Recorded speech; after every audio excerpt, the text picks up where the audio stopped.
এসেই হোটেলে আমরা তাড়াতাড়ি ঢুকে পড়েছিলাম। আমাদের লাগেজগুলো আস্তে আস্তে নামানো হচ্ছিল। আসলে বাইরে এত প্রচণ্ড ঠান্ডা ছিল, তার মধ্যে বৃষ্টি পড়ছিল, তো আমরা তাই একটু ওয়েট করিনি, হোটেলে ঝটপট ঢুকে পড়েছিলাম। তার ঢুকেই দারুণ লাগলো, হোটেলটা সত্যি প্রচণ্ড সুন্দর। আর হোটেলে ঢুকেই আমাদের কার সাথে দেখা হয়ে গেছে দেখো, এই দেখো পুচকেটাকে। ও দেখছি ঠান্ডায় ঠকঠক করে কাঁপছিল। বৌদি তো দেখা মাত্রই সঙ্গে সঙ্গে কোলের মধ্যে তুলে নিল, তুলে ওকে আদর করতে শুরু করে দিল। আর এত ঠান্ডা বাইরেটাতে, ভেতরটাতেও ঠান্ডা লাগছিল, কিন্তু হোটেলটা সাংঘাতিক সুন্দর ছিল।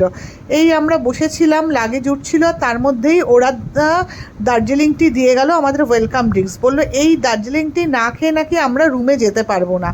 তো সেই মতোই আমরা বসে পড়লাম সবাই মিলে দার্জিলিং টি খেতে। দার্জিলিং টি খেতে খেতে আমরা একটুখানি আড্ডাও মেরে নিচ্ছিলাম। ভীষণ সুন্দর ছিল চাটাও, আর হোটেলটাও সাংঘাতিক সুন্দর ছিল। তো এত ঠান্ডার মধ্যে আমার আর হোটেলের পুরো ভিডিও করতে ইচ্ছে করছিল না। পরে যদি সম্ভব হয় তাহলে আমি অবশ্যই হোটেলের ডিটেলসে ভিডিও করে তোমাদের আমি দেখাবো। কিন্তু সাংঘাতিক ভালো ছিল। আর এই হোটেলটা না অদ্ভুত ধরনের, মানে নিচতলা উপরতলা, মানে নিচে গ্রাউন্ড ফ্লোরেও সব রুম আছে। এটা আমরা যে ফ্লোরে এখন বসে আছি, মানে এই ফ্লোরটায় ওদের রিসেপশন, এটা হচ্ছে ওদের 4th ফ্লোর, আর আমাদের রুমগুলো ছিল হচ্ছে 3rd ফ্লোরে। তার মানে আমরা রিসেপশন থেকে নিচে নেমে যাব। যাই হোক, রুমে এসে গেছি, এই যে এখন রুমে ঢুকছি। এটা ছিল আমাদের রুম, মানে আমার আর শিবের। ঢুকেই একটা ব্যাগ ট্যাগ রাখার জায়গা ছিল, এই দেখো বাদিকে। আর এই যে আমরা ঢুকছি, যে তার বাদিকে একটা জায়গা আছে, ওখানটা একটা বসার জায়গা আছে। ওখান থেকে নাকি কাঞ্চনজঙ্ঘা খুব ভালোভাবে দেখা যায়। এই জায়গাটা দেখো, এখান থেকে কাঞ্চনজঙ্ঘা নাকি খুব ভালোভাবে দেখা যায়। কিন্তু যেহেতু আজকে মেঘলা ছিল, তাই জন্য আজকে আর কাঞ্চনজঙ্ঘা দেখা যাচ্ছে না, পুরোটাই পুরো সাদা। যদিও আমাদের প্রত্যেকটা রুমই কাঞ্চনজঙ্ঘা ভিউ রুম ছিল, কিন্তু কপাল খারাপ, আমাদের এসেই আর কাঞ্চনজঙ্ঘার সাথে আমাদের দেখা হলো না। তো এই জায়গাটায় বসার জায়গা ছিল, এই আমাদের রুমটাতেই না এই বসার জায়গাটা আছে, বাকি রুমগুলোতে ছিল না। আর শিবের আবার নাকি প্রচন্ড খিদে পেয়ে গেছিল। এই দেখো, এইদিকে এখানে একটা বেড রাখা আছে, বিশাল বড় রুমটা। আর ওইদিকেও ব্যালকনি আছে, আর এই দেখো এখানেও একটা ব্যালকনি আছে। এখান থেকেও কাঞ্চনজঙ্ঘা দেখা যায় নাকি, ওরা যেটা বললো। তো আমি এসেই ব্যাগপত্রগুলো সব রেখে একটুখানি ভিডিও করছিলাম হোটেলের, দেখছিলাম যে কি কি দেখা যায়। এই যে এইদিকে একটা পুরো খোলা জানলা আছে, তো পর্দাগুলো একটু সরিয়ে দিয়েছিলাম, কিন্তু যেহেতু কাছের না, প্রচণ্ড ঠান্ডা আসছিল। খুব সুন্দর হোটেলটা ছিল। আর একটা জিনিস জানো তো, হোটেলটা না সারাক্ষণ ধরে একটা বুদ্ধিস্ট মিউজিক এটা ছিল হচ্ছে আমাদের রুমের সাথে অ্যাটাচ টয়লেটটাও খুব সুন্দর ছিল, নিট অ্যান্ড ক্লিন। আর সমস্ত যাবতীয় জিনিস, মানে shower gel, shampoo, hand wash সব কিছু রাখা ছিল, টয়লেট কিট সমস্ত কিছু রাখা ছিল, দুটো টাওয়াল। খুব সুন্দর হোটেলটা, মানে একদম নিট অ্যান্ড ক্লিন। আর খুব মানে সবকটা জিনিসই খুব ভালো ছিল। বাথরুমটা আমি আর ডিটেলসে এতটা দেখালাম না, কিন্তু বাথরুমও অলওয়েজ নিট অ্যান্ড ক্লিন ছিল। খুব ভালো লাগলো, মানে হোটেলে ঢুকেই না মনটা ভরে গেছিলো, যে এত সুন্দর একটা হোটেল, খুব মানে ভালো লাগছিল। এটা তো গেল আমাদের রুমের ডিটেলস। এবার যাই, চলো দেখি পাশের রুমটা। আমাদের ঠিক পাশের রুমটাই ছিল দাদাদের। তো দাদাদের রুমটাতে গিয়ে দেখি এখন ওদের রুমটা কেমন। এই যে আমাদের আবার এই দিকেই যে সমস্ত চা কফি সমস্ত কিছু রাখা ছিল, পাশে আবার ব্যাগ রাখার জায়গা আছে এই ডান দিকটাতে। বাঁ দিকটাতেও অনেকগুলো ক্যাবিনেট ছিল। এইটা হচ্ছে দাদাদের রুম। দাদাদের রুমের সাথে এই যে সামনে একটা আয়না, আর এই ডান দিকের সাইডে দেখো একটা বিশাল আয়না। এরকম একটা আয়না না আমার রুমেও লাগানো আছে, মানে আমরা যে রুমটাতে আছি ওই রুমটাতেও লাগানো আছে, ওটা দেখানো হয়নি। এদিকে একটা ওয়ার্ড্রোব ছিল। আর এই রুমটাও কাঞ্চনজঙ্ঘা ভিউ রুম, খুব সুন্দর। এখানটায় দাদাদের সব জিনিসপত্রগুলো রেখেছে। আর এই দেখো, এইটা হচ্ছে দাদাদের রুম। আর দাদাদের আবার দুখানা বেড দিয়েছিল, তো জানি না কেন। আর এই যে এই জায়গাটা থেকে পুরো কাঞ্চনজঙ্ঘা দেখা যায় না, খুব সুন্দর লাগছিল, মানে দেখে তো পুরো মনটা ভরে যাচ্ছিল। হোটেলটা মনে হচ্ছিল যে হোটেলটা থেকেই আর আমরা কোথাও বেরোবো না, এই হোটেলটাতেই আমরা একেবারে থেকে যাই। দাদা আবার সবকিছু ঘুরে ঘুরে দেখছিল সব ঠিক আছে নাকি, যেহেতু দাদা হচ্ছে অর্গানাইজার, সেই জন্য যদি কিছু ভুল হয়, আমরা আবার যদি কিছু বলি। এই দেখো, এই ব্যালকনিটা থেকে সমস্ত কিছু দেখা যায় বাইরের, কি সুন্দর দেখো। যদি মেঘ না থাকতো তাহলে পুরো কাঞ্চনজঙ্ঘা পরিষ্কার দেখা যেত। আর এইটা হচ্ছে মায়েদের রুমটা, মায়েদের রুমটা সমস্ত কিছুই ঠিক আছে, কিন্তু একটু তুলনামূলকভাবে আমার আর দাদাদের রুমের থেকে একটু ছোট। এখানে মা আর মাসিমণির রুম, এখানে একটা ওয়ার্ড্রোব আছে, এই যে সেই রকম বড় একটা আয়না আছে এইদিকে, ওইদিকে দেখলে তো জানলাটা আছে, জানলাটা দেখা যাচ্ছিলো। এই যে এই রুমটা থেকেও যদি মেঘ না থাকে তাহলে কাঞ্চনজঙ্ঘা দেখা যায় নাকি। তো মা এই যে সেই ঠান্ডায় টুকু করছে। যাই হোক, সবার খুব খিদে পেয়ে গেছিলো, তাই জন্য আমরা আবার 5th ফ্লোরে রেস্টুরেন্টে চলে এসেছিলাম। আমরা বলেই রেখেছিলাম যে আমরা এসে লাঞ্চ করব, তখন প্রায় 4টে বাজে। তো সেই মতো ওরা মোটামুটি রেডি করে রেখেছিল, সেই মতো আমরা ডাইনিং রুমে চলে এসেছিলাম 5তলায়। ডাইনিং রুমটাও খুব সুন্দর, পুরোটা কাচের চারিদিকে, মানে যদি পরিষ্কার আকাশ থাকে তুমি ব্রেকফাস্ট লাঞ্চ করতে করতে কাঞ্চনজঙ্ঘা ভিউ দেখতে পাবে। তো আমরা যাই হোক একটা সাইড দেখে, সবার তো লাঞ্চ হয়ে গেছিলো, মানে বোঝাই যাচ্ছে, দেখো পুরো ডাইনিং রুম ফাঁকা।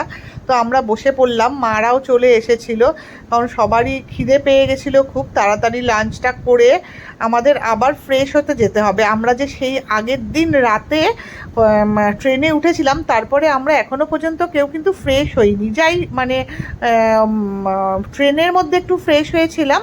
তো এখানে এসে সবাই মানে কেউ স্নান টান করতে হবে, সেই জন্য সবাই আগে বললো, যেহেতু 4টে বেজে গেছে, ওদের লাঞ্চ টাইম ওভার হয়ে যাবে, তো ওরা ওই জন্য বললো যে আপনারা আগে লাঞ্চটা করে নিন, তারপরে আপনারা ফ্রেশ হবেন। তো সেই মতোই আমরা চলে এসেছিলাম। তো চলো ঠিক আছে, আবার একটুখানি লাঞ্চটা করে নিই, করে তোমাদের দেখাচ্ছি যে কি লাঞ্চে আমরা নিলাম। সবাই মিলে বসে লাঞ্চ কি করা হবে সেটা ডিসাইড করা হচ্ছিল। তো যা ডিসাইড হলো যে দাদা, বৌদি আর শিব ভাত খাবে, কারণ ওদের বলছে যে একটু ভাত খেলে ভালো হয়। আর আমি, মা আর মানু মাসি, যেহেতু প্রচণ্ড ঠান্ডা তাই জন্য রুটি খাবো। তো সেই মতোই আমরা আমাদের জন্য রুটি, আর দাদাদের জন্য ভাত অর্ডার করেছিল, আর তার সাথে চিকেন ছিল, আর ইয়ে ছিল, পনির ছিল। মা যেহেতু চিকেন মাটন কিছু খায় না, তাই জন্য পনির ছিল। আর বৌদি আবার কি করেছে, ওই যে সেই পুচকেটাকে দেখলে, ওই ছোট্ট কুকুরটা, ওর বোধহয় খুব খিদে পেয়েছিল, বৌদি আবার ওদের কাছ থেকে আলাদা করে প্লেট নিয়ে মাংস দিয়ে ভাত মেখে আবার পুচকেটাকে নিচে খাওয়াতে গেছিলো। তো এতটা ঠান্ডা পড়েছিল, আমি তো শিবকে বারবার বলছিলাম তুমি ভাত খেয়ে নাও, বলছে না আমি ভাতই খাবো। তো প্রচণ্ড ঠান্ডা লাগছিল, মানে হঠাৎ করে কলকাতার এই গরম থেকে ওই রকম ঠান্ডার মধ্যে গিয়ে প্রচণ্ড ঠান্ডা লাগছিল। যাই হোক, খাওয়া দাওয়া করে আমরা রুমে চলে গেছিলাম। রুমে গিয়ে আমি তো ভালোভাবে স্নান করলাম গরম জলে। তারপরে সন্ধ্যাবেলা আমি, দাদা আর শিব এই দেখো মেলে চলে এসেছিলাম, কারণ মা, বৌদি আর মানু মাসি, মানে আমার ছোটো মাসি খুব টায়ার্ড হয়ে পড়েছিল, তাই জন্য ওরা বললো যে আজকে আমরা আর বেরোবো না। তো আমরা বললাম ঠিক আছে তোমরা তাহলে বেরিও না, আমরা মেলে যাই। আর আমাদের হোটেল থেকে না মেলটা একদম ওয়াকিং ডিস্টেন্স, মানে ওই মিনিট 5 হবে এইরকম ডিস্টেন্স। তো দাদা অলরেডি এর আগে একবার ঘুরে গেছে নাকি মেল থেকে। আমরা যখন ফ্রেশ হচ্ছিলাম দাদা বললো যে তখনও মেল থেকে একবার ঘুরে গেছিলো। তারপরে এই সন্ধ্যা হয়ে গেছিলো বলে আমি বললাম না, আমি আজকে একটু মেলে যাব, দেখবো কেমন মেলটা, কারণ এই মেলটাকে দেখার ইচ্ছা আমার বহুদিন ধরে আছে। এত ব্লগে দেখেছি মেলটার এত সৌন্দর্য যে আমার খুব ইচ্ছে ছিল যে মেলটাতে আসবো। তাই জন্য আমার তর্স হয়েছিল না, আমি ফ্রেশ হয়ে এসেই যতই ঠান্ডা লাগ আমি মেলটাতে আসবো বলে একেবারে রেডি হয়ে বেরিয়ে পড়লাম। দার্জিলিংয়ের যে মেলটা রয়েছে না, সেটা নিয়ে আমার না মনে একটা আলাদা ধারণা ছিল, মানে এত ব্লগে এত ভিডিওতে দেখেছি, খুব আশা নিয়ে এসেছিলাম মেলটা দেখার জন্য। খুব একটা যে আশাহত হয়েছি তাও না, আবার খুব যে আশাটা পূর্ণ হয়েছে এরকমও ব্যাপার নয়, কারণ মেলটা দেখে আমার মনে হলো ঠিকঠাক, মানে অন্য জায়গায় মেলের থেকে ঠিক আছে দার্জিলিংয়ের মেল, কিন্তু যেগুলো যেরকম দেখেছিলাম সেই তুলনায় ঠিকই আছে। আর এদিকে হয়েছে কি জানো, মারাত্মক ঠান্ডা লাগছে আমাদের।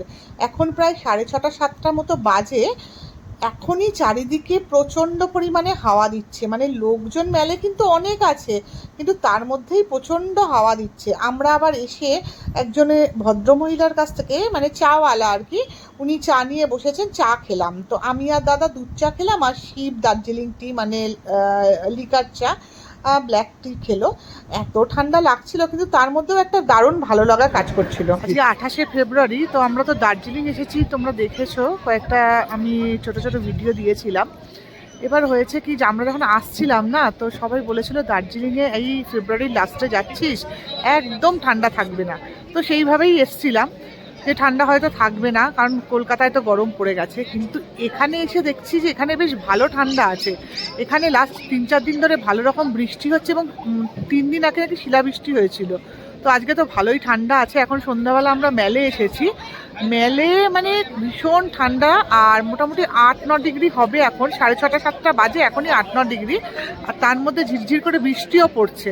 তো তো পুরোটাই ভাবলাম যে একদমই ঠান্ডা হয়তো থাকবে না, কিন্তু এসে কিন্তু খুব একটা আশাহত হয়নি, মানে বেশ ভালোই লাগছে ঠান্ডাতে, কলকাতার ওই গরম ছেড়ে এই ঠান্ডাতে এসে। আর এই দেখো এই দোকানটা, এটা হচ্ছে একটা দোকানের নাম শুনেছো তোমরা নিশ্চয়ই, গোল্ডেন টিপস। আমাদের কলকাতাতেও এর ব্রাঞ্চ আছে। এদের কিন্তু মেন ব্রাঞ্চ এই নাকি শুনলাম দার্জিলিংয়েই, শিলিগুড়িতেও আছে। তো তাদেরই একটা ব্রাঞ্চ, মানে এই মেলের মধ্যে না এদের অনেকগুলো দোকান আছে, প্রায় 7-8টা তো হবেই। তার মধ্যে এরকম একটা দোকানে আমি ঢুকে পড়লাম, ঢুকে আমি ভাবলাম যে দেখি দোকানটা, কত রকমের যে চা, মানে ভাবতে পারবে না। তো আমরা তো চা কিনবো, কিন্তু আজকে আমরা চা কিনবো না, আজকে জাস্ট একটু ঘুরে ঘুরে দেখছিলাম। আর জানো দোকানটাতে এত সুন্দর সুন্দর চায়ের ক্রকারি সেট বিক্রি হচ্ছিল, মানে দেখেই ভালো লাগছিল। আমি আবার একটুখানি কাছে নিয়ে গিয়ে ভিডিও করছিলাম, আর ভাবছিলাম যে যদি দোকানে কেউ কিছু বলে, তো দেখলাম কেউ কিছু সেরকম বলছে না, তো একটুখানি ঘুরে ঘুরে ওই জন্য ভিডিও করলাম। আর চায়ের ভ্যারাইটি দেখে আমি তো অবাক হয়ে যাচ্ছিলাম, এত রকমের চা হয়, উরে বাবা, কত রকমের যে চা। আর দোকানটা না খুব সুন্দর করে সাজানো ছিল, মানে এদের যে কটা দোকানে ছিল সব কটা দোকানে না আমরা গেছিলাম মোটামুটি, কিন্তু প্রত্যেকটা দোকানে সুন্দর করে সাজানো ছিল। আর যারা এখানে চা বিক্রি করছে, মানে যারা সেলার, ওরা এত সুন্দর সব কিছু মুখস্থ করে রেখেছে না, মানে কোনো জিনিস বলার আগেই ওদের মানে একদম ঠোঁটে যেন লেগে আছে, ওরা পুরোটা এক্সপ্লেন করে দিচ্ছে, এটা কি চা, কি হয়, এটা খেলে এটার কত, মানে সমস্ত কিছু এত সুন্দর করে বলছিল, আমার খুব ভালো লাগছিল। যাই হোক, এই দোকান থেকে বেরিয়ে এত ঠান্ডা লাগছিল, তখন প্রায় 7:30 বাজে। তো শিব আর দাদা বললো চলো এবার ফেরা যাক, কারণ প্রচন্ড বাইরে হাওয়া দিচ্ছে আর খুব ঠান্ডা লাগছে। আর তার মধ্যে হয়েছে কি, আমরা কাল রাত থেকে জার্নি করছি, আর আমি শিব আর দাদা একটু রেস্ট নিইনি, আমরা টোটো করে ঘুরেই যাচ্ছি, বারবার করে এদিক ওদিক ঘুরে যাচ্ছি। তো এবার একটু আমাদেরও রেস্ট নেওয়ার প্রয়োজন ছিল। তো আজকের মতো এই থাক, কালকে আবার তোমাদের সাথে দেখা হবে।